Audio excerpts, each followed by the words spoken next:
All the June 10th, 2025 Sylvan Township Board of Trustees regular meeting to order at 7 o'clock. And if you would like to stand for the Pledge of Allegiance with me, please. Pledge allegiance to the flag of the United States of America and to the republic for which it stands, one nation, under God, indivisible, with liberty and justice for all.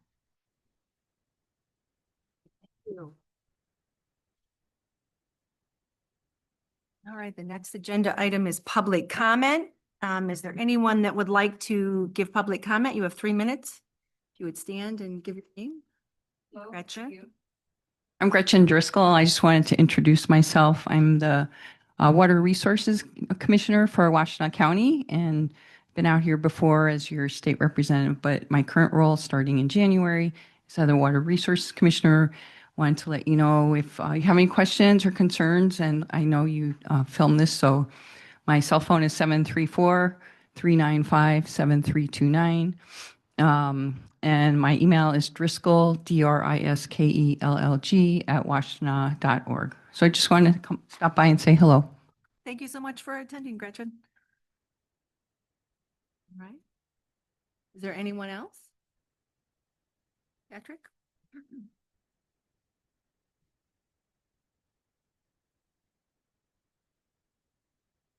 I guess I want to make a couple comments about the proposed agreement with Lima Township and what happens next. As you probably remember, I made some comments at the public hearing last month, and I was happy to see some of those things actually reflected in the revised draft. So I think this is much improved over the original draft. It was already pretty good. A lot of this stuff actually is contingent on the results of the study that is underway right now with OHM Advisors. They're doing a capacity study of the water system that you commissioned, and I'm kind of wondering, how is that moving along? Because even with this agreement in place, we're not in a position to go forward with anything unless we know the capacity and we know the cost of expanding the system, either expanding the capacity of the system or expanding the reach of the system.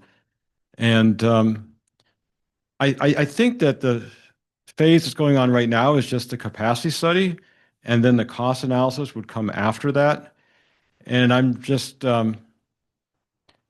wondering, do we have a timeline to gather and analyze all the information that we're going to need?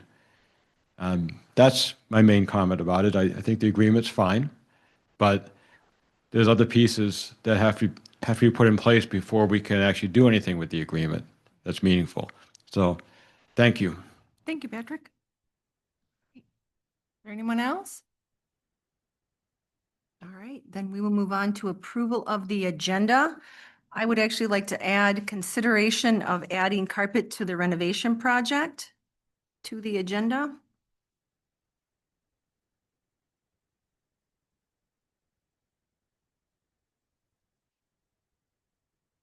All right. Is there anyone else that would like to amend the agenda? And I would look for a motion to approve the agenda as amended. Move. Thank you, Doug. Support for that? Support. Thank you, Sandy. Any other discussion? All in favor, say aye. Aye. All opposed, say nay. Agenda is approved as amended. We will then move on to approval of the May 13th, 2025 regular meeting minutes. You have those in your packet and they were posted online. All right. The only correction I saw, Doug, I'll let you go ahead and let that person in, was Mike. So that would be page 2 of the minutes. Mike Jurosic's last name is spelled wrong. Under new business. Oh, okay. Yep, that's, yep. That was, okay. It's spelled correctly in other places. So I think that's just a typo. Yep. Okay. Page 8. Or page 6 of 9, however you want to look at it.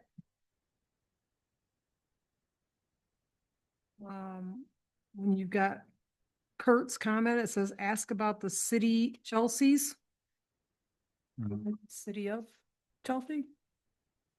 Ask about the city of, yeah. Mhm. Yep, minor. Yeah, minor, but Yep, thank you. All right. So very minor. Those were good. Thank you, Doug. Okay. That was a little Good. public hearing. All right.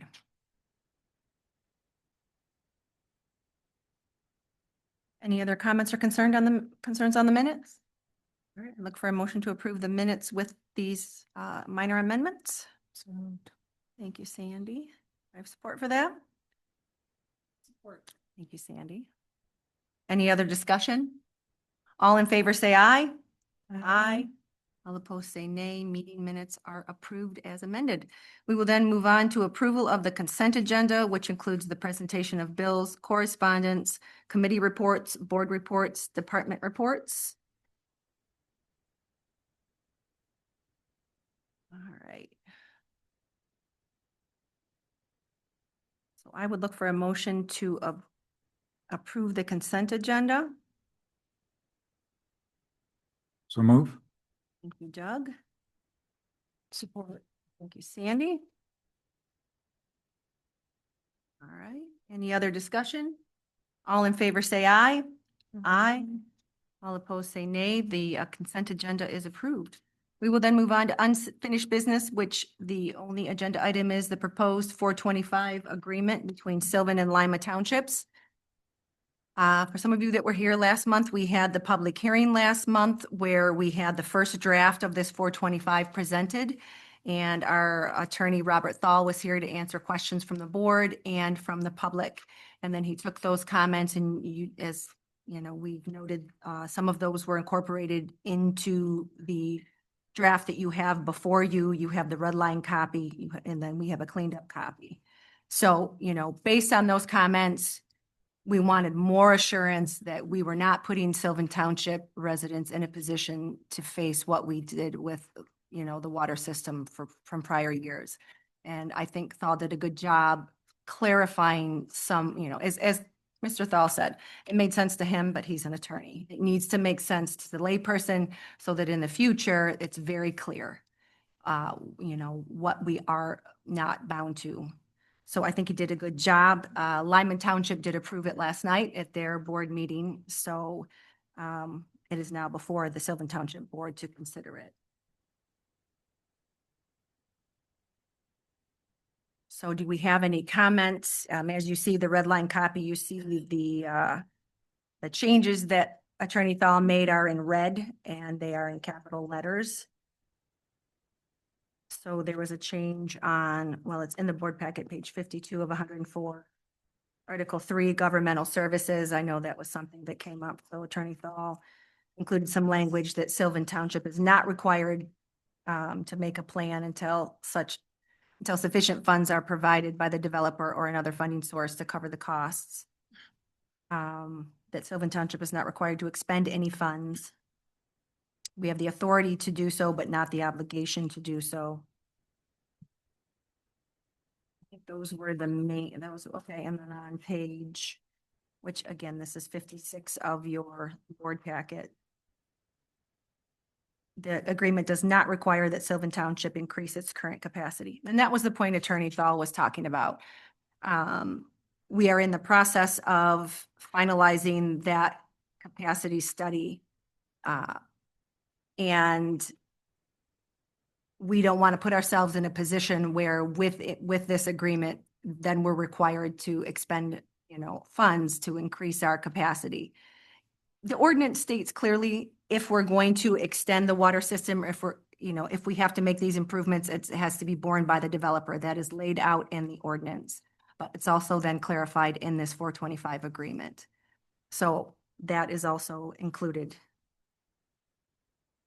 I think that was those were the amendments that he then added to this draft.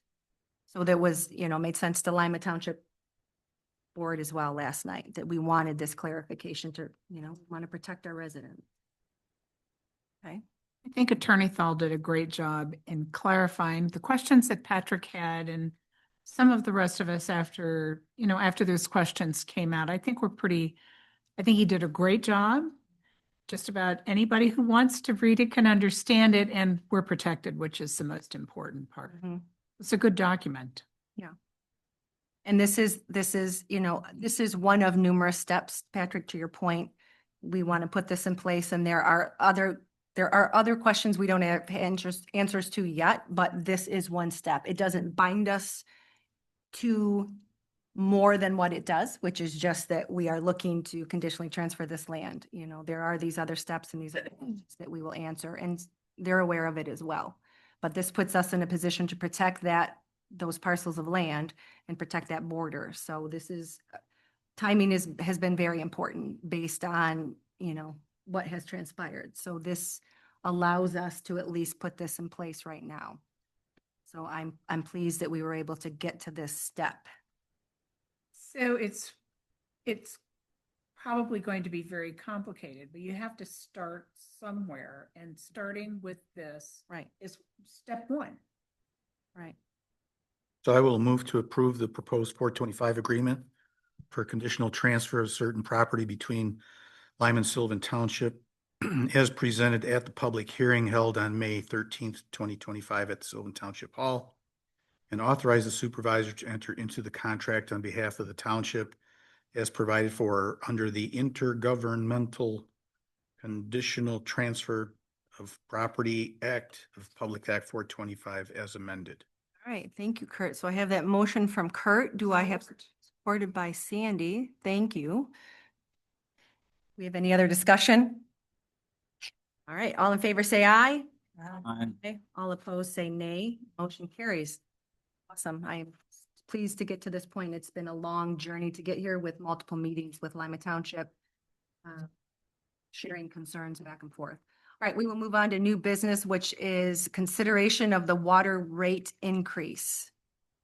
This is something that I think it's been avoided for quite some time, and it's, we are in a position as this new board to look at the data, to look at the facts, and to approach the water rates. I will let you discuss it a little, Sandy, but you let me know when you want me to pull up. We do have some of the documents that were in the board packet. We would just like to bring them up on the screen when we're ready. Do you want something pulled up right now? You might as well. Which one do you want first? The what ifs or the water rate from the Michigan Rural? Let's go with the No. start at the beginning with the rate structure. This? Yeah. This?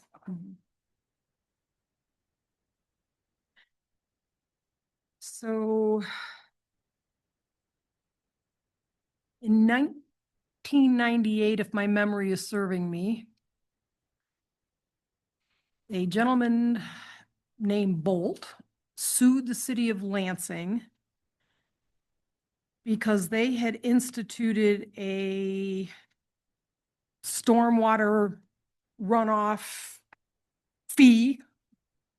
So the larger the impervious surface you had on your property, which included the sidewalks they mandated, the bigger the bill you got every year. So he sued and said, this isn't really for service, this is a tax, and it's an unlawful tax, and the courts agreed.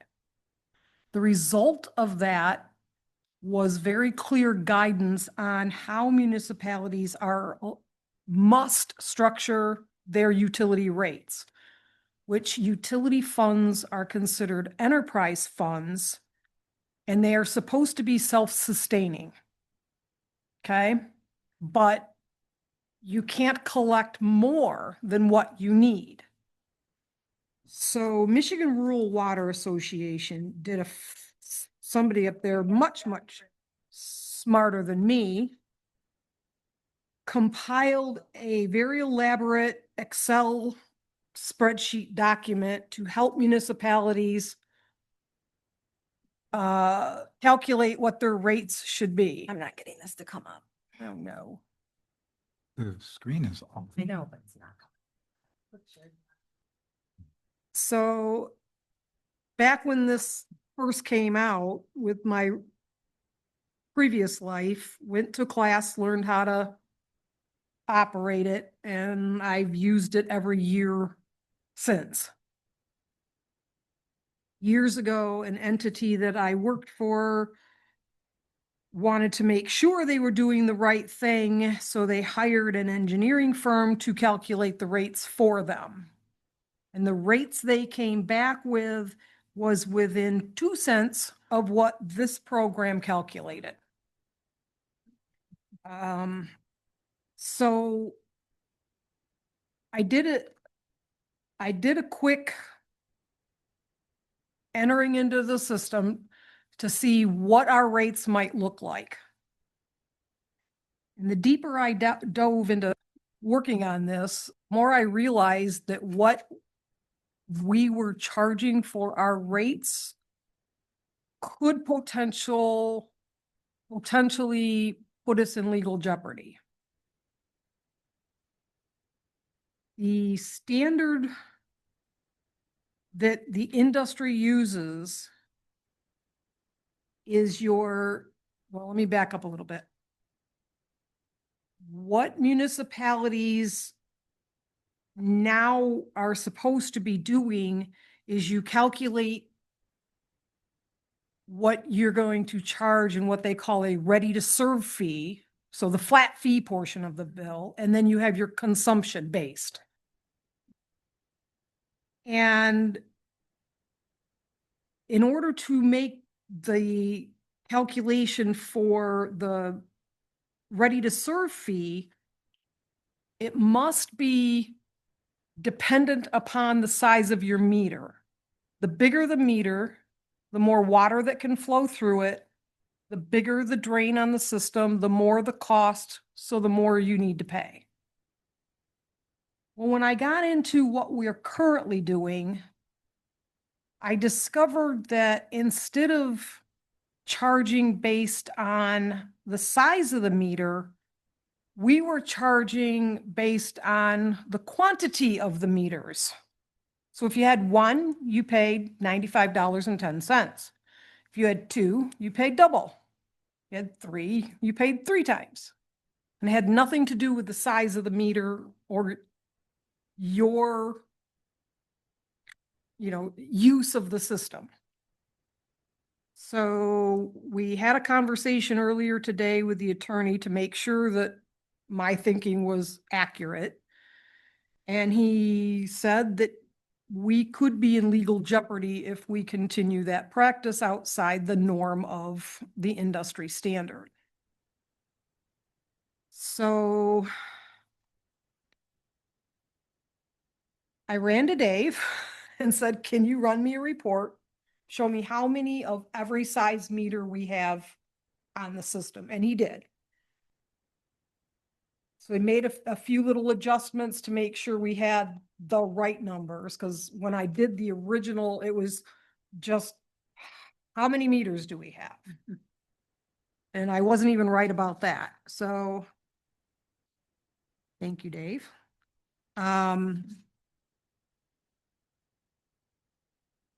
This program, when you put everything into it, there's one section where you put the assets. So you would list the water tower, and it cost us $500,000 to have it painted and repaired every 15, 20 years.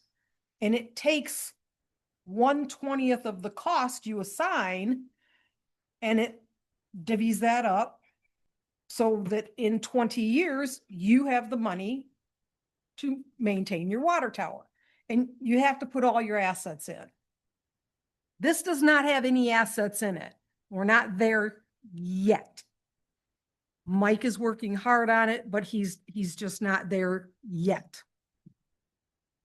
Irregardless of that, what this shows is what I think anybody who ever looked at this knew was the water fund is nowhere near self-sufficient.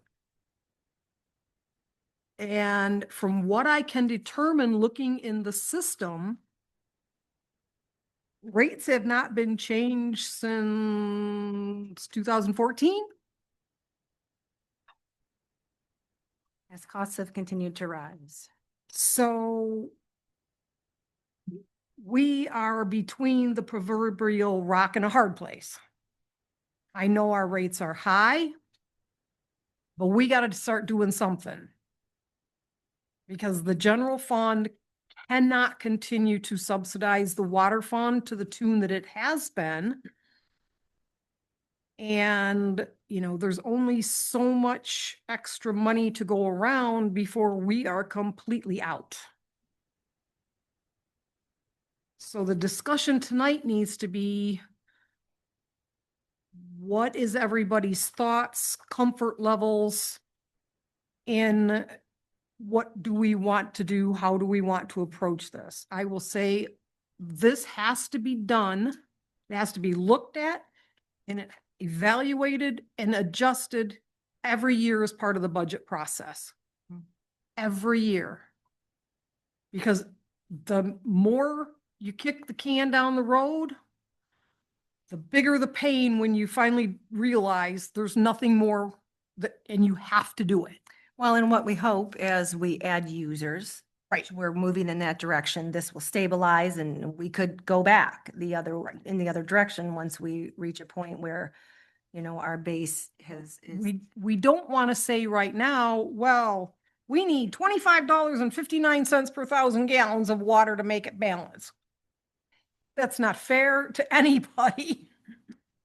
And so I think we're gonna have to just pick a number and make that adjustment, reevaluate every year. How many new users do we have? What is our consumption? What are our expenditures? And we just look at it, because what we think we may need to do, like today it's saying we need in excess of $26 per 1,000 gallons. Next year, it may say 22. You know, there's no way of knowing, which is why you have to do this every year. Now, part of this what this program does and why you have 3 different ones of these, okay? The program gives you options. So if you look at this, it'll say your total budget will be the same on all of them. That is the budget that the board passed.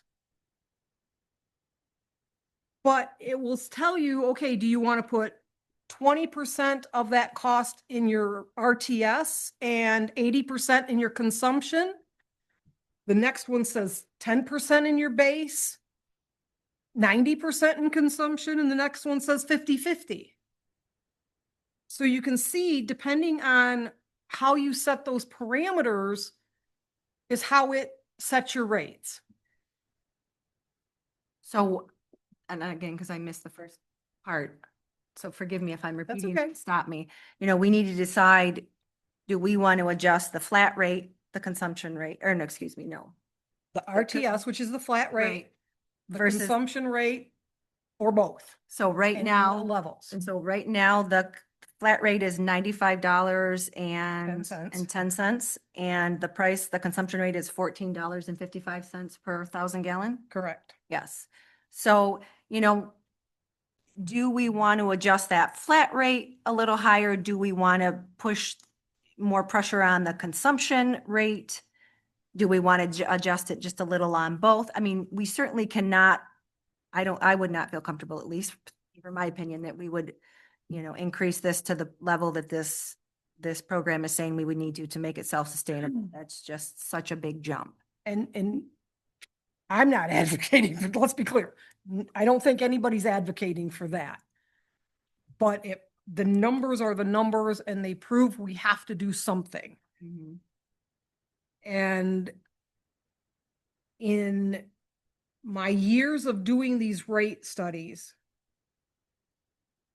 what is true is that the lower your RTS and the higher your consumption rate, which I know this is going to sound weird, the cheaper it is for the little old lady or little old man that doesn't use a lot of water, right? Because if your RTS is $50 and your consumption is 15 and he only uses 2,000 gallons, then he's, you know, paying $30 for consumption and 50 for flat rate, so is 80. But if you do it the other way, like on the 50-50, where you say, okay, the flat rate's going to be 162 and the consumption's going to be 16, Now, if he uses 2,000 gallons, he's paying 162 plus 32. So way more. And I'd asked, our utility, administrator, you know, what's the normal gallons a home would use? What's average? And Dave, I'm sorry, I forgot to print your email. 7,000, correct? 7,000 gallons is about average. So, you know, you can even look at 7,000 gallons and have a sense of how that would shift the bill, you know, for an average homeowner. Carl? For what period of time? Right, that's not with the outside watering Right, without irrigation. So that is per quarter or per month? per Per quarter. quarter, so for. Quarter. Yeah, per quarter. So these rates here are quarterly rates? Yes. Okay. Now, did you speak about Sylvan Crossing? I did not yet. Are we ready? So Okay. the big problem became Sylvan Crossing. Because they have two 2-inch meters, two 8-inch meters, and they were only being charged 95.10 times 4 per quarter. When you do it by industry standards, Which I gave you, Mike Josik, our DPW administrator, he went back and actually found the 2009 Jones and Henry water rate study. And you see that I gave you, so you have it. And he pulled out what, based on the meter size, there should be a multiplier.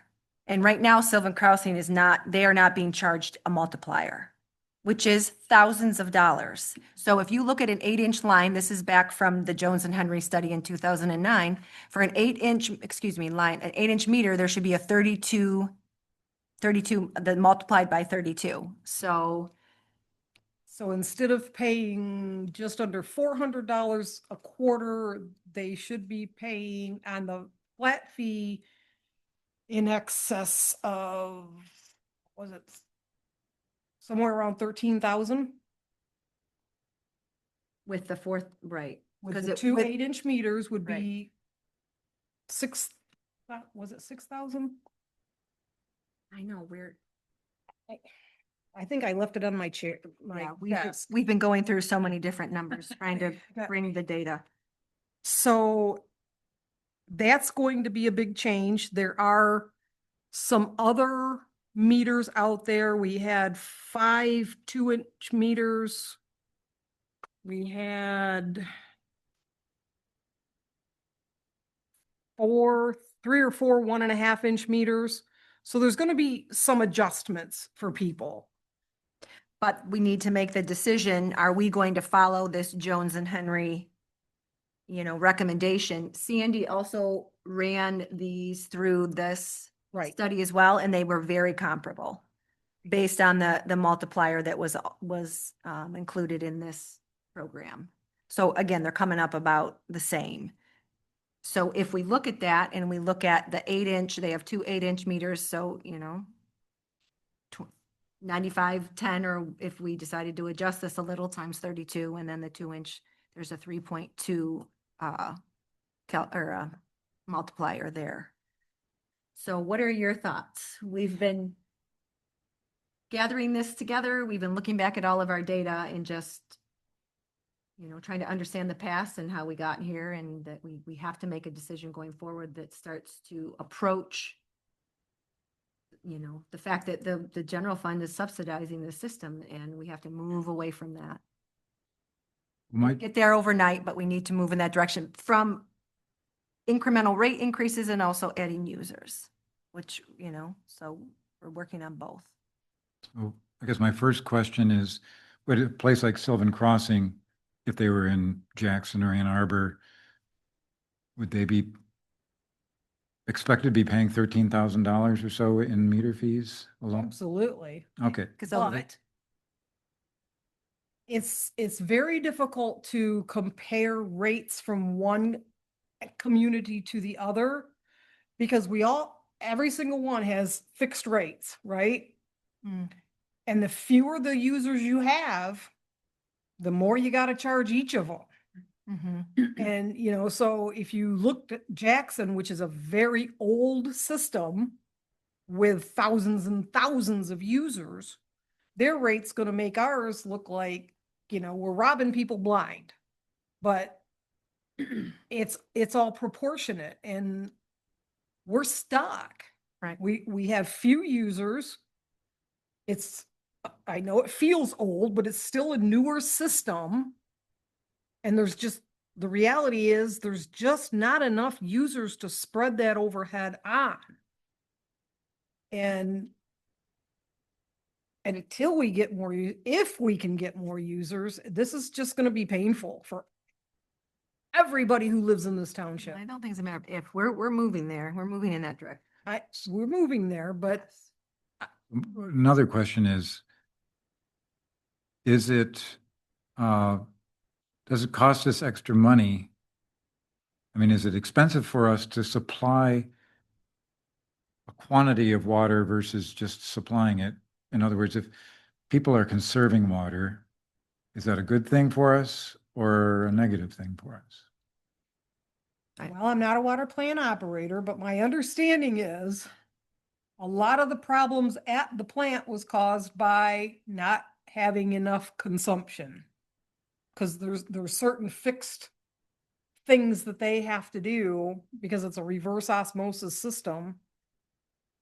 And I mean, that's the extent of my knowledge on that one. So it sounds like Conserving, I don't think is our friend. encouraging people to conserve water. So raising our rates on water consumption would not be desirable for us because we want people to use their water.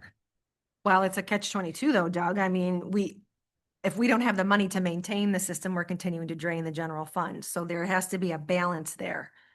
Right. I guess I didn't hear that. You're talking about the reverse osmosis. I understood that the sewer system was running into problems from not having enough flow. I've never heard that about. And They're not- maybe that's what it is. I don't know. I think the issue is actually in the sewer system, Okay. but there not being enough flow. I'm not, I'm not an yeah, operator. I don't think it's, I don't just- think I not just- having enough use doesn't wear the system more, and Mike's not here to speak to that, but I don't think so. I've never No? heard of it. It's the sewer system that builds up hydrogen sulfide because there's not enough flow in there. Maybe that's where I'm getting it from, but I mean, Okay, so I guess then my follow-up question is, by having people conserve water, would that be helpful to us and financially? I don't mean, So- I don't see how, but we don't have a choice. I mean, we don't. because If they're not using as much water, does it help us save money? Or, no, I don't think it does because they still have the flat Mm. cost we still have to pay the, the To maintain electric the bill. system. We still have to pay for however it is they do what they do to produce the water. Right. I mean, I think to your point, Doug, if there's less use of the system, correct? So there's less wear and tear, if there's less water being needed, but I think with the system as a whole, if the system's going to run. yeah, well, I mean, I'm just thinking about Sandy's example of the little old couple, using only a couple thousand gallons per quarter. If we have low water rates, then people are going to be using more water. If we have the higher water rates but a low meter rate, then people are going to be more apt to conserve if they have to pay more for how much water they use. So it sounds like we kind of want a balance there. So those who want to conserve are just conscientiously can conserve, but people aren't saying, oh, we can't afford to have this much water. We got to, only flush once a day or something. But, yeah, it sounds like it needs to be a, It is a Balance. delicate balance. I kind of think of it as a giant wobble board. So I think so the question is, how do we want to approach the flat rate? How do we want to approach the consumption rate? And then looking at Sylvan Crossing and these other meter sizes, do we want to accept what Jones and Henry had proposed with this water rate study? Because that's the last time it was looked at and it Well, was just never implemented. I think we need to stick with not combining different calculations, because that would not be wise. Okay. This will tell you exactly per meter size what you need to charge per quarter, So where is that? sitting on my desk. So let's get it. We need to, do you have it or I can go get it? Yeah, because we need to have that in front of us if we want to stick with that. It's comparable, as I said, to what Jones and Hendry came up with back in 2009. But to her point, I think she's right. You know, we want to stick with, if we're going to use the Michigan Rural Water Association spreadsheet, then let's stick with that. But what are your thoughts? Kurt, you've been around a long time, Kurt. So the first thing you have to do is you have to know what your costs are. And we have to have like a 15-year model. And in there, you know, here's how much it costs you to make water. And here are your expenses, here's your revenue. And then you project that out 15 years. And in that 15-year projection, you're going to make some assumption as to how many new customers we're going to pick up. And at some point, hopefully, you get to the point where this system can sustain itself with its own customer base. Right. Some people will say you'll never get there, based on other municipalities that are in the water business. They never get there. There's always some level of subsidy. Right. So as far as the fixed versus the variable, to me, it doesn't seem to make any difference, because if we're $200,000 in the hole every year, you're rearranging chairs in the Titanic, right? Well, Doing. I mean, yes and no, but if we're going to move in the direction of increasing that, we're reducing the pressure on the general fund by, Sandy has numbers. So, Right. So instead of $200,000 subsidy, it'll be $150,000 subsidy. It's still way out of. But I feel Whack. but we have to move in that direction though. Right, but We're- I've always thought we should hire a consultant that can come in and do a rate study and put together a 15-year model that looks at what you think your customer base is going to increase, look at what we're currently charging, compare that to what our costs are, and then understand what the subsidy is, and then manage that subsidy as time goes on to get that to be smaller and smaller and smaller. So then if you have to rearrange some things, the flat rates versus consumption, then you can kind of play with that. But without having that model in front of you, I mean, but what I'm hearing from Sandy is she's done that in another jurisdiction and the numbers came in within pennies of one another. I personally can't see spending the money to do that, Kurt. well, that's right, that's a discussion. But I mean, the water rates that we currently charge, there's a 1-page piece of paper that shows you exactly what our costs are, Oh. a breakdown of it. Sure. Have we reviewed that? I mean, that's like a starting point. That's where we should be. If we could bring this up on the system, you would see that, yeah, that's how this starts. You put in what your budget is, you put in what your wages and stuff are, you put in Mhm. what your capital needs are, but like I said, we have not got to that section yet, because Right. it's just gonna make the number go bigger. But that's what we You- need. We need that model. But this spreadsheet is accounting for that. I don't know. I mean, if this one is looking at, This is, if it's more based on volume versus, then that's not helping us. I guess because you're not seeing the numbers that Sandy put into this program, because that's not part of the, So, So Infrastructure Alternatives did a rate study years ago, and they showed the 5-year plan. And they had all the costs, anticipated costs for the next 5 years, the customer base increasing, and from that, they could calculate what you should be charging for water. Here's your monthly fixed cost, and here's your usage cost. And it was laid out, and it's pretty straightforward. I mean, there was only like 25 line items on there. It wasn't that complicated. Well, you need to, that's the kind of document that I'm comfortable working off of. And that's why I've always said we should, hire somebody that's in the business of doing this all the time. And I don't know what that would cost. It may not be that much. I mean, the hardest part is gathering all the data to feed them, and then they can put it into something that we can make decisions off of. But, the like, last rate study that I wrote checks for was give or take in the $15,000 to $20,000 cost.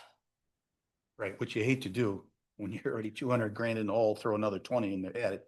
Especially when we know what the numbers are gonna tell us, that Right. our expenses are way higher than our revenues. I mean. Oh, yeah. So probably a work session on this would be in order, and maybe you bring in a consultant and let them listen to the work session on it, and then ask them to provide a quote on what it would cost them to do it, and have them show us what they've done for other communities, and does that meet our needs?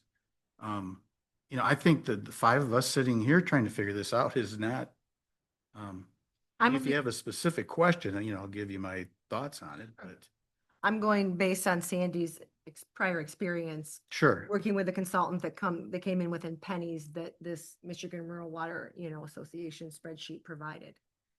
The amount was within pennies of what the consultant came up with for the rates. So I'm comfortable with that, but I'm hearing that you're not and that you would like a work session. I like his suggestion in having a work session. This is complicated. And, yeah, I have to need to think, because I'm not on the water. So all of this is new. None of this may, Right. I have no personal experience with this, so it's all new. No, I get that. And it is complicated. Yeah. And, that's why we put it on the agenda for discussion / maybes, because but when we get back to the flat fee, this is the section that talks about your meters, your quantity of meters. And then this is what the industry norm is for meter equivalents. And much to my surprise, the normal household meter is either a 5/8 or a 3/4. Ours are all ones. So we install bigger meters, which are more expensive. So currently we have 185 1-inch meters, 4 1.5s, 5 2s, and 2 8s. So the system is saying like the first one of these that shows the flat rate would be 58.64. That would be if it was a 3/4, but we have ones. So the actual rate we would put into play would be $78.14. And then the 2-inch meters, they would pay $228.84. And the 8-inch meters are $3,209.33 per quarter per meter.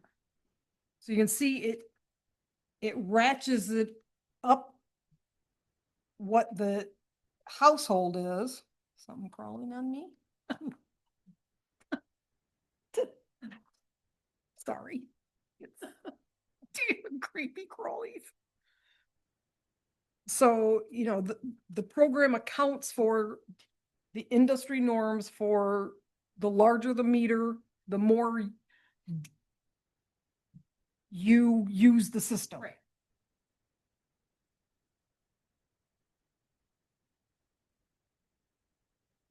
Please don't tell me what that was. So I'm hearing a work session Yeah. for you to be comfortable with this. And then Okay. and we can go through every single page of this spreadsheet and you can see how it does, well, you see how the results of, I'm not smart enough to look at how it's doing it. Right. All right, so more discussion, then I would look for a motion to table this for a work session that we will schedule I'm not prepared to schedule that now, but I'll circulate an email after this meeting and we can set that work session. Yeah, and if we could, let's have a consultant come in and do a presentation on what they do, what they offer. It doesn't cost anything to do that. There are probably recommendations somebody has that, we had somebody years ago come and propose that to the board. Well, Jim Bierman was a retired consumers guy that started a company and, Mhm. you know, that's what they do. But have somebody like that do a presentation. You know, how have they solved that problem for other communities? Okay. You know, for example, tap fees, That's next on my hit do list. we have, I thought that was the Bolt lawsuit in Lansing had to do with tap fees. Nope. Nope, it had to do with rates. Well, I mean, tap fees is part of, you know, how did you determine what that tap fee has to be based on something. And you can't This just one's- arbitrarily make a tap fee and. No, Right. this one's really easy math. What Good. the law says, you take your depreciated value of your assets. You divide by the number of REUs that you currently have. Because that's what the people who are on the system are the ones that are paying for it. So if you have to build a new water tower, does that go into that capital asset? Does that, so it increases that Yes, and divide it again? Okay. yes. And that is also a calculation that should be done every year. Because you could either add assets or at least they depreciate, so the value of what somebody's buying into goes down every year if you don't add assets, right? Because you're depreciating, they're getting older. And so, you know, somebody who starts on the system, they're paying that. Now, if you come in 20 years later, all of this stuff is starting to need to be replaced. So, you know, a lot of times bigger municipalities will bond for those big expenses, depending on what they are. And that's why your tap fees are supposed to be looked at every year as well. Does everybody do it? No. You know, every few years is probably close enough. But Right. yeah, that's next. All right. Any other discussion? I would look for a motion to table this for a work session. I suggest to postpone the discussion. Since we're moving it to Is another that meeting. Yeah, what's your motion, Doug? so I move to postpone the discussion on the water meter to a later meeting. Right. I mean, is there a specific rate increase you want to do tonight that we can vote on? I think Like meter size? Is that, we're not ready. I mean, Kurt, if you're not comfortable with it, then I think we just need. well, the meter size, if you want to go to, Chelsea, You mean the meter equivalency, the, Yeah. the Right. RTS? Instead of them just just, want to make a decision on that and. I'm comfortable with it because, you know, Sandy and I have had a lot of discussion about this. So it makes sense to me. So are you comfortable with then looking at what that multiplier should be for those other meters? So for the 2-inch meter, Yeah, so you have a motion for that?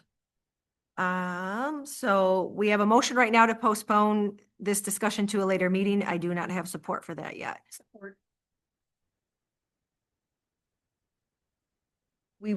So let's, Personally, as much as I know we need more revenue coming in, I really would feel uncomfortable piecemealing it. putting on part of it. Okay. All right. Okay, so I have a motion from Doug to postpone this discussion to a later meeting, supported by Sandy. Any other discussion? All in favor, say aye. Okay. All opposed, say nay. All right, this discussion is postponed. We will schedule that meeting. I'll circulate an email. All right, let's move on to the water treatment plant annual HVAC contract. This was submitted by the DPW Administrator Mike Drosik. This is just renewal of the annual service agreement.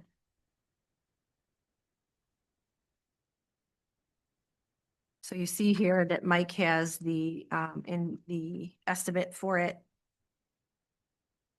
So I would look at, for a motion to approve the All-Tech service agreement for $1,820.24. I have that motion from Sandy, Second. supported by Doug. Is there any discussion? All right, all in favor say aye. Aye. All opposed say nay. All right, that motion carries. We'll move on to cemetery tree removal project. I think this is yours, Doug. Mhm. Our sexton, Larry Dahl, reported a large limb down in the grounds of Maple Grove. It had to be cleaned up since it was blocking the road in the cemetery. So he hired Berman's Tree Service to remove the limb. That was $750. At the same time, Berman's suggested taking the rest of the tree down since it was rotting from the inside out and infested with carpenter ants and other things. So it was Larry's and Berman's opinion that this tree may further collapse sometime this year. So it doesn't sound like it's a thing we could just put on the budget for next year. So they gave us a quote for a total of $2,500 for both the limb and the tree. The paperwork shows it as $3,250 from Berman's, but the emails from Berman's and from our sexton say that's in error. The $2,500 was supposed to include the $7,750. So it would be an additional $1,750 to take down the remainder of the tree. So I would like to make a motion that we hire Berman's to complete the work in removing the rest of the maple tree for $1,750. Motion from Doug. And supported by Sandy. Do I have any discussion? Just that I think it's reasonable. These are things we're going to run into. Those trees are old. I mean, it's a beautiful cemetery, but those maple trees are definitely at the end of their lifespan, and they, they're recommending, of course, planting new trees, but I think we can wait until the next budget year to look at new trees. And I just add to this, it's not part of this motion, but Larry Dahl reported that a large tree on the proving ground side had fallen over the fence. And so Stellantis is allegedly going to take care of that one, but Just compromise their fence too. It did not fall in any headstones, right? it's hard to tell from the photo. It looks like it's going across some, whether it did damage or not, I can't tell. But All right, so I have that motion from Doug, supported by Sandy, to approve Berman's Tree Service to remove the rest of the maple tree in Maple Grove Cemetery for $1,750.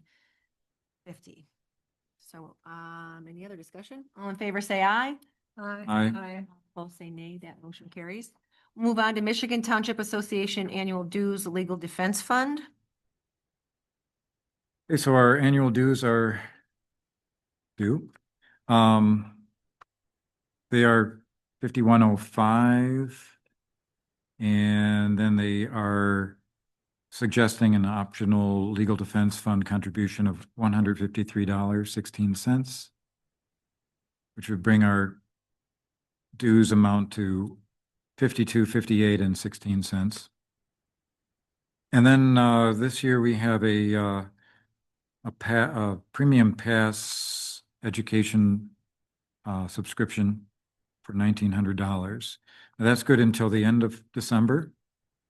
But we have the option of buying next year's for 2026 package. I would recommend that premium pass because there's a lot of good training courses that are included. So that would take our total to, did I put it in here? Oh, there it is. 7158.16. And I agree with the premium pass. That is something we've used. It's wonderful. We can take these online classes and encourage everyone to take those. I think we approved that last year, and then the legal defense fund, $153.16. I'm comfortable with that. And of course, the dues All right, so is that you? Go ahead. Can I ask a question? Sure. Have we asked the question of, can't they sync these two fees together? Having the dues due in June and the training one due in December? Well, I think the way it happened was we signed up for the premium pass mid-year. It's No, I- because we approved it late in the year, last year. It was approved, I believe. No, I know, Mhm. but MTA won't prorate so that they get on Sure. the same schedule? They said they would just start our new subscription in January and it would be good for until the end of 2026. So, That's called a prepaid expense and that takes a lot of accounting for, oh, just saying. So what you're saying is we would approve the 5,258.16 and then wait until later in the year to approve the. No, premium I would pass? prefer if MTA would prorate the 1,900 and get them in sync. So it's one bill once a year instead Mhm. of Right. this part here and part there. Mhm. well, okay, so, I mean, I'm not opposed to any of it. I think it's great. yeah. Well, we already paid through the end of December. No, So you're saying we should just pay for our dues and legal defense, not worry about that until, no, that's not what I'm Uh, saying. Because the Would they dues, pro- well, the dues are, They the, looks take like the the schedule. 1,900 divide by 12 and then only charges in this for whatever it takes to get from December through June. So 2026? So we've prepaid for we've got 6 more months of the training, right? Yeah, So if they charged us half the 1,900 now, that would sync it all up and it would all be due next June. right, but we're still prepaying. Well, not, we'd be, But they're on the same schedule Mhm. instead of 2 separate schedules. Okay. That's Right, my I only hear what you're question. saying. I mean, I'm not opposed to paying for this. I think it's great service. but for to Sandy's MTA. point, is there, can you communicate with MTA and ask if they would send us a prorated invoice for half of the amount so that we could then get these on the same cycle so that then we would approve it, next July? Mhm. I mean, I have no problem supporting the motion to pay it as it is, if that's the way it has to be. I would just prefer if we could get them on the same schedule. I can ask them. I don't know what it takes on their side. Why don't, I mean, we could approve up to this amount, Right. okay? So the motion. And he can Doc- see if we Okay. can strong arm him into Right. prorating that 1,900 one time. If they won't, they won't. So go ahead, Doug. So I'll make the motion to pay MTA the 2025 to 26 dues, the legal defense fund, and the premium pass for up to $7,158.16. Support that. Right, so I have that motion from Doug, supported by Sandy. Any other discussion? All in favor, say aye. Aye. Aye. All opposed, motion carries. Then we'll move on to repeal administration policy 115, which is Doug's agenda item as well. So, last month, I think it was, we had a request for a payroll, not a payroll, a tax roll, FOIA. And we don't have any type of special subscription program or anything, so people have to request these through FOIA. In our policies, number ADM 115, it's titled Enhanced Access Policy. This is for FOIA requests, specifically for tax rolls. And it says that the treasurer can pay or can charge up to 50 cents per Parcel. per parcel, yes. In researching what an enhanced access policy is through MTA's manual, this was not at all coming close to what an enhanced access is. That an enhanced access, as Thal explained in his email, is a service that is provided through a website for people that they don't have to make a FOIA request. They can just subscribe and get these documents. So they would be paying for that subscription. But what is described here is the treasurer supplying the tax roll numbers is not enhanced access. So that's the one problem. The other is charging 50 cents per parcel is nowhere allowed by law in the statutes.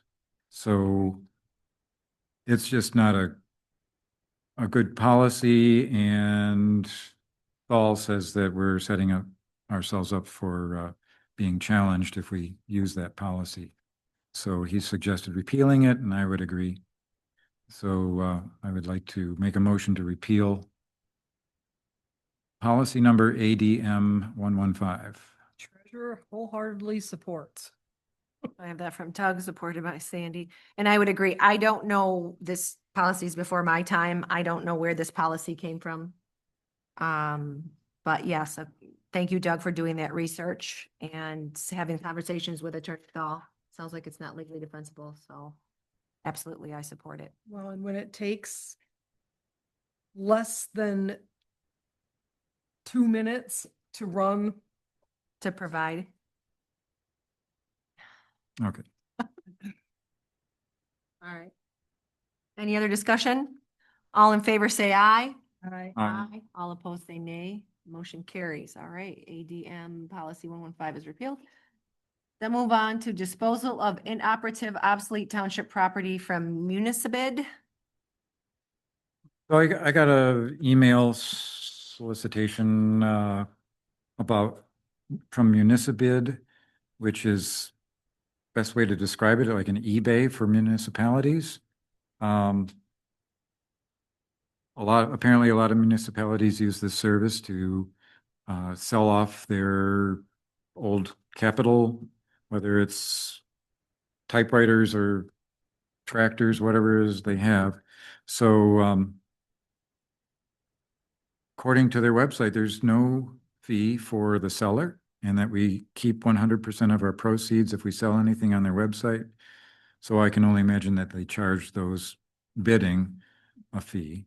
So it seems like a win-win. We've got a pile of stuff in the basement that we can start selling off, or trying to sell off anyway, before just saying let's dispose of it through recycling or something. Because that's, as stewards of our capital assets, it's our responsibility to recapture whatever value they might be worth before just disposing of them. So I would like to, try this out with some of the smaller equipment that seems valuable to some extent. So I don't know if I need a motion for that, or, Make a motion. okay. Captured. So I'd like to make a motion that our township board proceed with trying to sell things on Municipid. support. Dual support. All right, Sandy, thank you, Sandy. All right, so I have that motion from Doug, supported by Sandy. So how does this work? You have a contract with them that we sign, or you just call them and they show up and? Yeah, it sounds like we just create a user account, and then we submit our photos and descriptions and our starting bid price, I suppose, and then we post it and people. So no contract? No, there's no need for a And do contract. they come and gather the things and haul them somewhere? Well, that's something I'd have to further or look they're into. selling it out of our township hall? Oh, no, I don't think we would ship it anywhere until it's been sold. But I can look into that. We'll start with small, simple things and see how that all works. So again, Consumers Energy, we have everything that is no longer being used goes to in Jackson. There's a place there. And then once a month, they have an auction, people come through and bid on Yeah. things and, Right. but you get it out of here, it is gone. That's my feeling. It's like, it's like eBay, you know, you put Yeah, something but I on don't, eBay. but I don't think it gets out of here and it goes to an auction Oh, no, house. I no. think it's that we post it kind of like Craigslist or eBay, and then we Sit here until, say local pickup only, you know, if somebody's bidding on it, if it's something that's worthless, we'll never get rid of it anyway, right? then we'll take it. Yeah, we won't know until nobody bids on it. But we have the big printers in the basement that have just accumulated. So I was we'd like to surprised. move those. I mean, you know, there's some value in having them here in the boardroom and potentially I was surprised. basement. I had a old moldy dual lens reflex camera from the 40s or 50s that belonged to my dad, and I put it on eBay and I said, you know, the lenses are fogged up and everything, and somebody paid $45 for it. So you never know what people want to buy. Collector. All right, so I have that motion from Doug, supported by Sandy. Any other discussion? All in favor, say aye. Aye. Aye. Opposed, say nay. Motion carries. All right, so I added to the agenda the consideration of adding carpet to the renovation project. So we were actually approached by Kevin Levels at the end of last week. He was the contractor that talked about having, he has removed the, assets in the old Rite Aid that's in the Westgate Shopping Center, which is over by, TJ Maxx and Nicholas Books. So there were, and he said he's building a Trader Joe's, if anyone's interested over there, which will be on the west side now. So there were roll-up shades that were removed from that Rite Aid and the pharmacy department, and he said that they're in fair working order. They are 4 feet instead of 8 feet, but he came in and he offered to us because initially when we had priced out the renovation, we were gonna kind of patch in some carpet. And he said, well, if you would allow me to install these, the 4 foot, and he would build out, instead of one long 8 foot, he'd build a center so that we could roll up each one. Then he would provide carpet for the whole front of the office and down the hallway. So it would be an even exchange.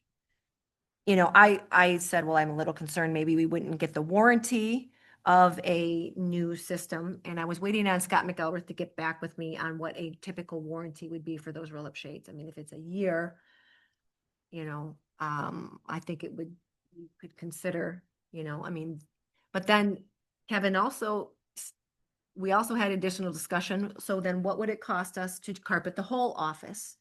In addition, to those front offices in the hallway, because if you're here and you're doing it, we're probably never going to find it cheaper. So we did not hear back from him, but Pat, the office manager, took his contract, which was $29.35 a square.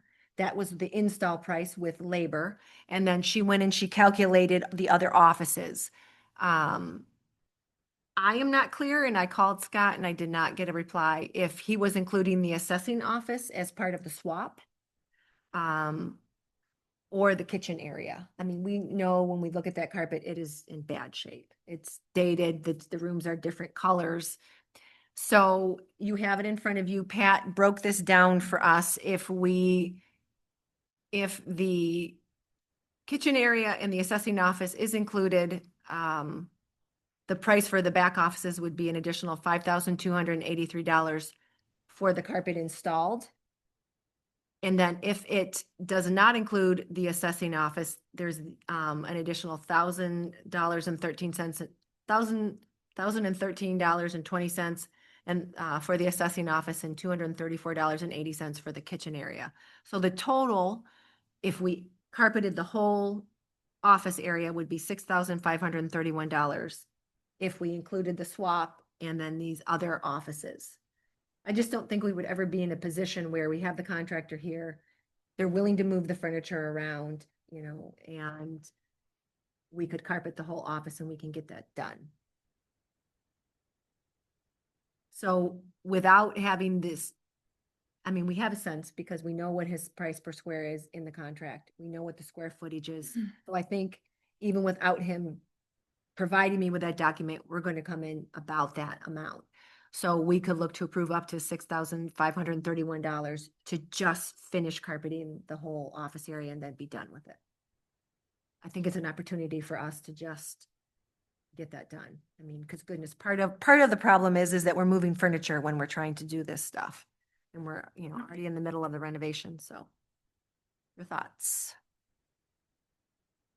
It's not additional money if we just go ahead and swap out the 4-foot rollers from Rite Aid for the front carpet and then down the hallway.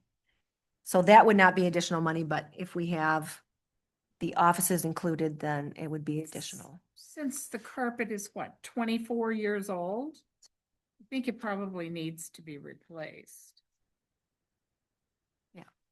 It definitely needs to be replaced. It's, And we would have carpet all the same. And right now we have carpet, many different colors.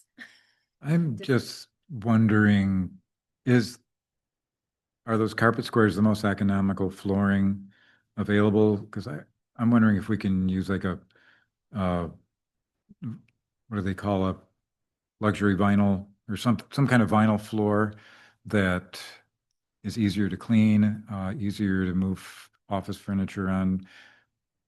With the police coming in here, they're tracking Well, mud and salt. If we can fix the front door, if we can make the front door a keyless entry, we will then change the system so they have to come through the front door and they're not walking through our offices. So that's a whole nother issue that we're going to deal with in the soon. I've had some of those discussions with the troopers. So that we have to fix that. But to your point, we've discussed that in the past, some kind of vinyl that is a pretty harsh. That's a pretty and that's why we discussed not doing it here because of the echoes in a room this big. It's a little different in the offices. Just I thinking mean, the carpet chairs squeeze. rolling on the carpet wears them out, and then you got to use those plastic Yeah, mats that, trip people all the time. It's trippy. the carpet squares are good in the sense that you can fix things because they're squares, without having to rip up whole sections of the carpet. So, right now, we've approved that in this contract. We've approved the carpet as part of that bid. Okay.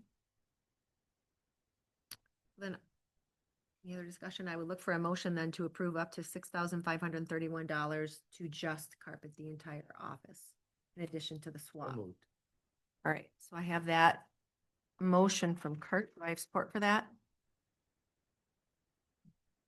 or Okay, so that is up to $6,531. Kurt and supported by Sandy. Is there any other discussion? Okay, so the sheet I have has 5283, so Yes, because it's not including, that is this here. That includes these offices in the back. We are not sure if his swap includes the assessing office and the kitchen. So if we approve up to, then that allows us to make this change. But if it will be less if the swap includes the assessing office. I remember him saying it did, but I don't have that in writing. I thought Yeah, he said that for the savings of those shades, right. he could carpet both of what is currently my office and the assessing office. And then he would paint all the way down he was gonna paint all of the hallway and In the everything. kitchen. He was even going to paint the kitchen because he just loved the pink so much. And then the back hallway that Doug's door is on, and the front where we're doing the renovation, paint those an accent color so that it would look nicer. I mean, I love that he came in and offered that. It saves all of us money if we can swap the shades, because they're very expensive, and then use that for carpet instead of, buying the carpet on top of it. I love that. I love that he's looking to save us money. so what was the total again? 60? 5531. Yep, 6,531, up to. Okay. All right. Any other discussion? All in favor, say aye. Aye. Aye. All opposed, say nay. Motion carries.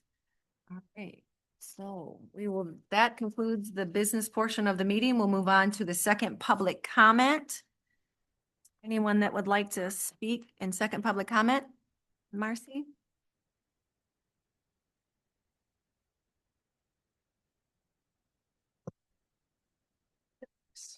Well, there we go. Is it on? We can hear you. Thank you. Okay, my name is Marcy Bollinger. I'm a resident of Sylvan Township. Could you hold the mic down? Okay, my name is Marcy Bollinger. I'm a resident of Sylvan Township. A few months ago, first of all, I'm grateful for everything you do. So let that be said. A few months ago during public comment, when the remodel came up, I spoke and I suggested that we have a new board, that we had several looming expenses. We hadn't gotten the water study back yet. And I asked you simply to consider holding off on the remodel. And that didn't happen. Now tonight, Kurt suggests that we get a study for this water problem that is frightening to hear you explain it. That's important.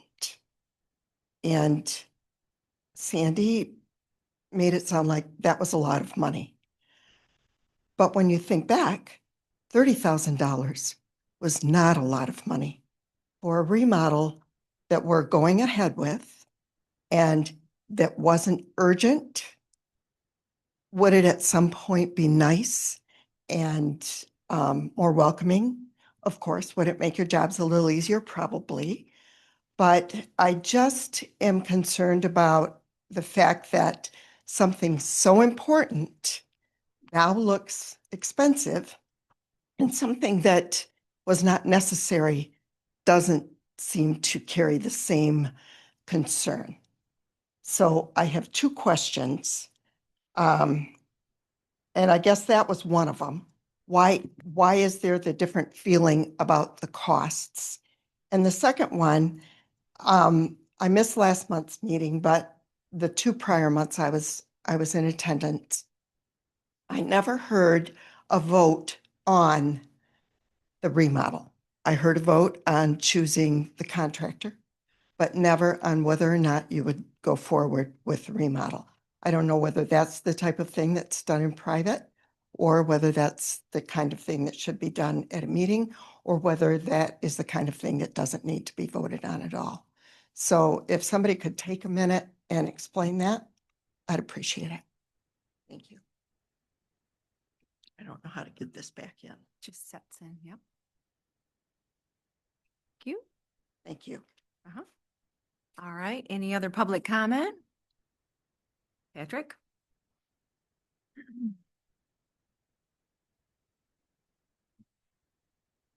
I want to recall something that Robert Thal said at the public hearing last month for the 425 agreement. This was not directly pertinent to the agreement, but it opens up more questions. He said something to the effect that the consent judgments with the developers back in 2011, I think it was, may have partially expired in some sense, or some provisions of them may have expired. I think if that's the case, I think all the residents in the township should know about this, since the consent judgments are impacting a lot of things that are going on, impacting public decisions potentially. Would he be willing to clarify his comments about the consent judgments or in some kind of expiration in some documented form, so that we could be aware of what that's about? So that's kind of a request, if he could do that. Thank you. Thank you, Patrick. Anyone else?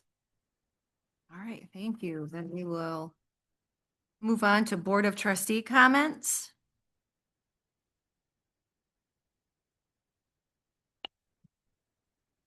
Well, I'll just follow up. I had a concern about our Chelsea District Library. Because there was a comment in the board report last month about the cuts, the executive order from the White House to cut library and museum service funds. So I asked the head librarian or the no, she's not really the head librarian, but the CEO or whoever she is of the library, how that's been affecting the administrator. Yeah. The, how that's affected the library. And she said that, fortunately, it has not affected their programming because they were able to redirect some funds from the, and I wish I had my notes here, but from a Michigan library fund. So they were able to continue their funding through that process this year by readjusting where they're getting their funding. So no negative effects at this point. I'd like to address Marcy's question. Yes, we voted on the renovation, okay? But as far as the rate study goes, I am not necessarily opposed to hiring an outside consultant. It's just I've been down this road multiple times. And I have so much confidence in the Michigan Rural Water program because I've seen it work. It's what a lot of municipalities use because it is so accurate. And so I don't think 15 to 20,000 necessarily is a lot of money, but I also don't think it's a necessary expense right now. My opinion may change. I don't know. But just looking at it right now, and given the fact that the water and the sewer funds, water way more than sewer, the expenditures are so much larger than the revenues. And there's just no way we can in one fell swoop, or even 2 or 3 or 5 years, make up that difference in rates, because it's just would not be fair to the people and not sustainable, I would imagine, to everybody out there, with maybe a few exceptions. That I right now am unconvinced that that's a necessary additional expense. I agree with Kurt. The more you can project, that's a good thing. And, you know, I just did not have time to project into the future, because those projections, you know, yes, you can project what you think your customer increase will be. You know, how many more users are we going to get? But we've all lived with what happens when those projections don't happen. And I don't think I've certainly heard nothing in the 6 months I've been here that would give me any confidence that anybody has any realistic numbers that they could throw at me and say, you know, by the end of this year, we think we're going to have 3 more. And by the end of next year, we think we're going to have 12 more. I mean, personally, I am shocked at how slow Westchester Farms is moving. I mean, they built nothing all last year. Who would have thought that, right? When everybody's saying there's this giant housing crisis in Washtenaw County. Got lots of building sites. Nobody's building. I don't know why. So there's just, this is such a complicated thing that I've worked with for more than 25 years. And it's complicated to me. So I understand it for the lay people out there that this is not their day job. It's complicated and it's depressing. I will give you that. So into, unless you have other comments? Nope. I think, more? No, go ahead. Okay. So regarding the renovation and those concerns, you know, we ended last year, we had $242,000 in American Rescue Plan funds that because we could not, we had no projects, we ended up allocating that towards wages because we had to have that allocated by the end of the year. So we looked at that money and we thought, what projects can we bring forward to improve operations, to give better service? And one of those was the renovation. We are now working with the engineers to look at paving the parking lot. So we're hoping they're going to bring forward a proposal for that because our parking lot is dangerous in the winter. And we know that. So that's where that line of thinking is coming from, is that we got that money from the federal government to, you know, when it had parameters, how do we bring, you know, these services to, improve what we're bringing to our residents. So looking at that, we were, you know, that project fit using that money in that way. As far as the water system, as we sit here and we go through this data, we're concerned. You know, we are seeing that there are things that have maybe not been addressed and that we need to address them now. And these are hard decisions to make where both sides are going to not be happy, but we have to do something. So we're hoping to move that slowly in that direction and really being cognizant of your thoughts and, you know, bringing that into our discussions. We certainly did not make that decision, you know, the renovation outside of this room. You know, we brought that forward and, you know, we're thoughtful to just, and listening to residents come in and we see it today where they come in and they're very confused to where to go. And so we're hoping to really be able to pull everything there and provide better service. From taxes, from elections, everything. So we've just given it a lot of thought. To the users on the system, because that is has to be our strategy, is bringing more users onto the system. Chelsea Square, which is an 82-unit apartment complex over off Pilameyer Drive. You know, we actually have a meeting tomorrow with the attorney, with the engineer to discuss where they are. Westchester Farms is coming forward with plans for phase 3 and 4. So finally, you know, we're seeing some of those come forward. I've also heard they had a public hearing in the city of Chelsea for the Glens, which is a 96-unit apartment complex that we are providing services for. It's just inside of the city limits. It's on a 16-acre parcel. So we're not entirely sure where that is, but there will be, you know, we know there are users coming. It has taken longer than we want. As far as the study to go under 94 and the capacity, the woman that was working on it went on maternity leave. So I think that has slowed a little bit of it down. But we are looking at capacity, that some of that is coming from these consent judgments that, you know, Attorney Thal has an opinion about, that there were some parameters within those consent judgments that we have moved beyond, which has opened up some of those, you know, REUs that we can utilize.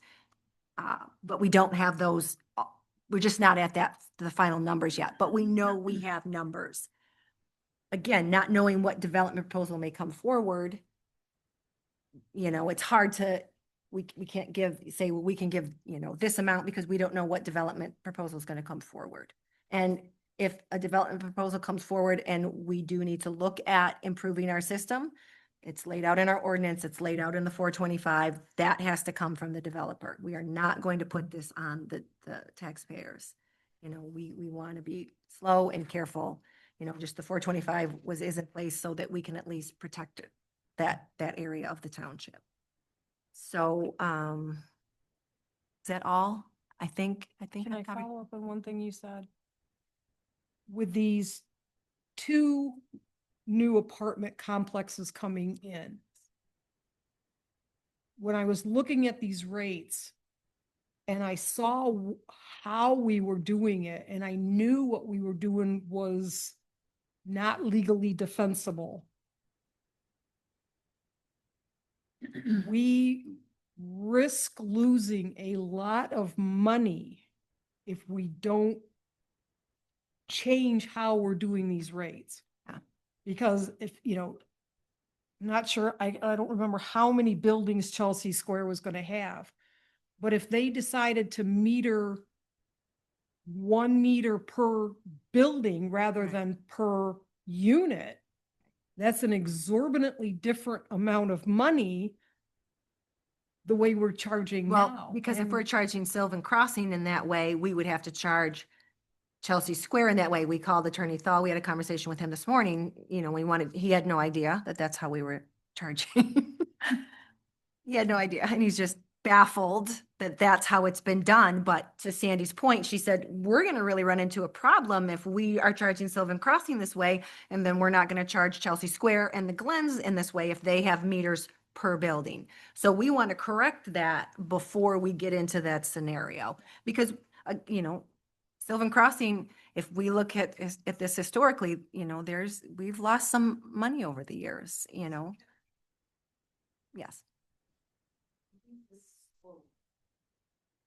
But you say that this is the way we have to do it. Does that take away the legal ramifications? No, So just because we're trying doesn't.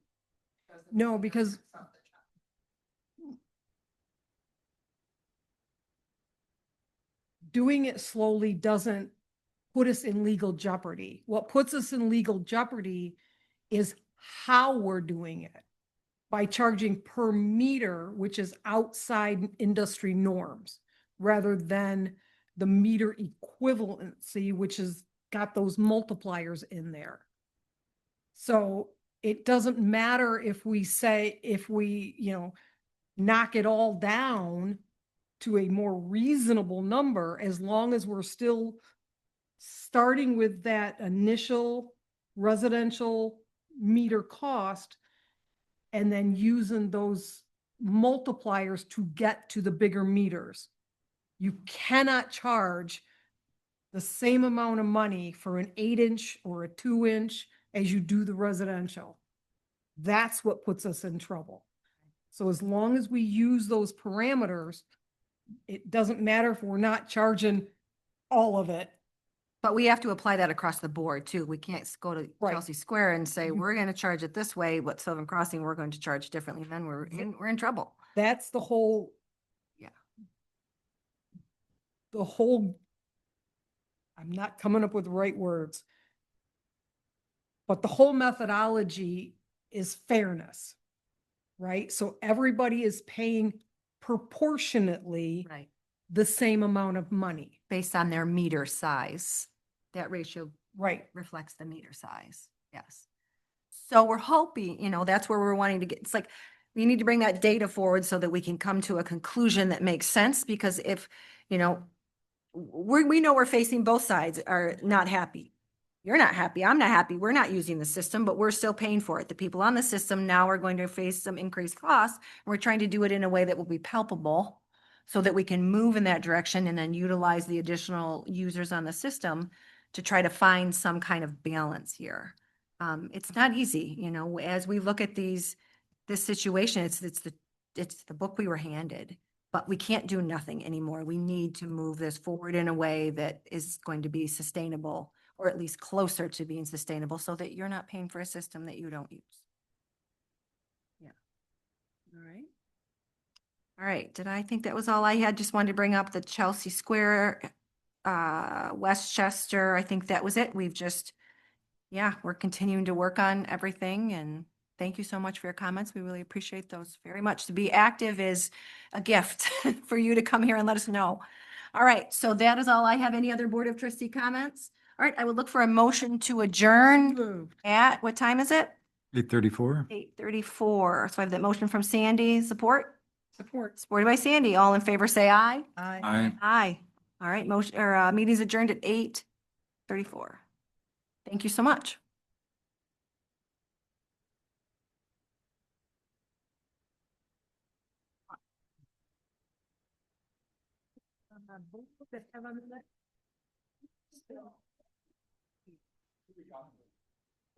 So is this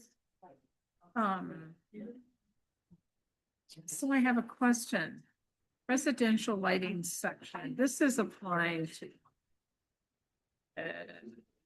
alternative energy systems. I don't Well, understand what that means. we're adding lighting in with the alternative energy. Mean the dark skies thing? Yeah, yeah. So for whatever reason, Scott was just including that with Sure. some And the tower at 275 feet? yeah, those are old numbers. Yes. So, They're building them up near 1,000 now. yeah, yeah. So it's the planning commission, certain commissioners, but anyway, Yeah. we're very reluctant to raise it even up to 300 or 350.